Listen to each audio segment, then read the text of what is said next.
নমস্কার বন্ধুরা, আমি দিশা আপনাদের সবাইকে জানাই অনেক অনেক স্বাগত। আজকে সকালবেলা মেয়ে বায়না শুরু করেছে আলুর পরোটা খাবে, তো ভাবলাম যে আলুর পরোটা করতে তো অনেকটাই ঝামেলা, সেই পুর তৈরি করতে হবে, নানা রকম ঝামেলা আছে। তো মেয়ে বললো, মা আমাকে এমনভাবে করে দাও যাতে কিছুই না লাগে খেতে, আমি সস দিয়েই খেয়ে নেবো। তো যাই হোক, ওর কথা মতো আমি ডিম আর আলু একসঙ্গে কিন্তু সেদ্ধ বসিয়েছি।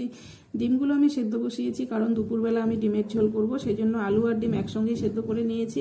ওখান থেকে কিছুটা আলু নামিয়ে নিয়ে ধুয়ে নিয়ে এর মধ্যে দিয়ে দিলাম পরিমাণ মতো নুন, স্বাদ মতো চিনি, দিয়েছি এখানে পেঁয়াজ কুচি, লঙ্কা কুচি, আদা কুচি, খুব অল্প পরিমাণে হিং, আর দিয়েছি 1 চামচ সাদা তেল। দিয়ে খুব ভালো করে আলুগুলোকে প্রথমে একদম চটকে চটকে মেখে নিয়েছি। মেখে নিয়ে কিন্তু এর মধ্যে আমি দিয়ে দিয়েছি 1 কাপ ময়দা, 1 কাপ আটা দিয়ে খুব ভালো করে একটা ডো তৈরি করে নিয়েছি মেখে।